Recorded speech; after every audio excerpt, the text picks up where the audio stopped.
Hello, good morning guys. Hello, good morning. And ang ituturo ko ngayon is yung paano magdagdag ng item sa ating TikTok shop. So, ayan, start na tayo. Click TikTok account. Ayan. Ayaw pa magbukas.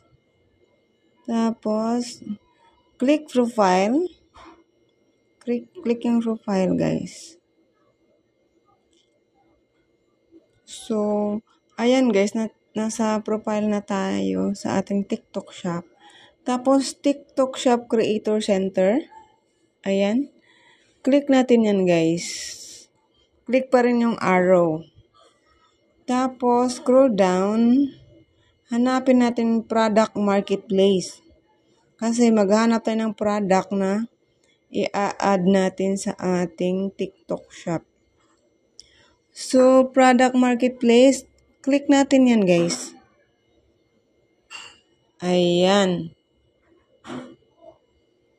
Tapos guys, click natin yung search.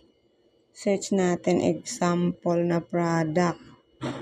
So, itong yung sinesearch namin heavy duty cart. Heavy duty post cart.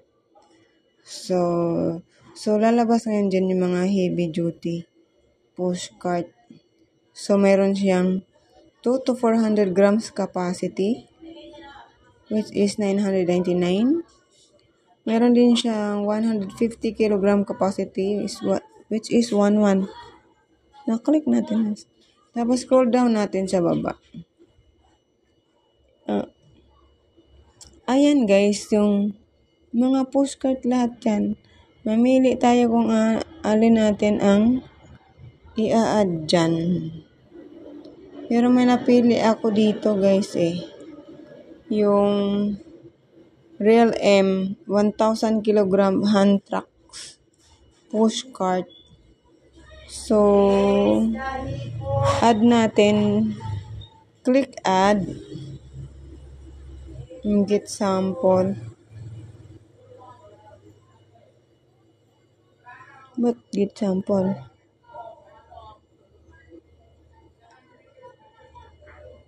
So, ayan guys. I-add natin yan. Tapos, ito pang isa. I-add natin yung ito yung 1K.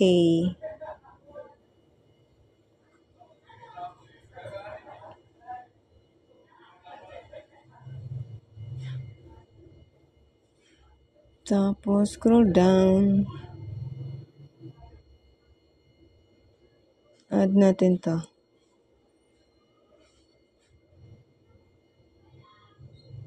Iba-ibang presyo guys, pero pare-parehong mukha.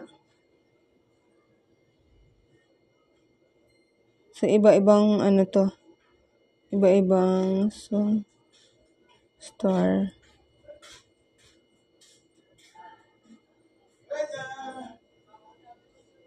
Ito. Elepante na yung nakasakay. Kaya lang, isa lang sold out. Ito naman 3 Mahal naman yun. Try natin. Tapos ito.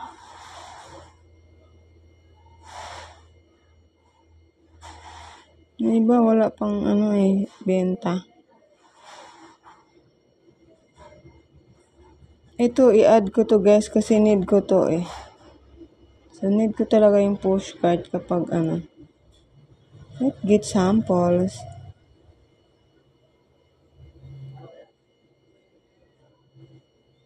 Kailangan kong bibidyohan yung guys.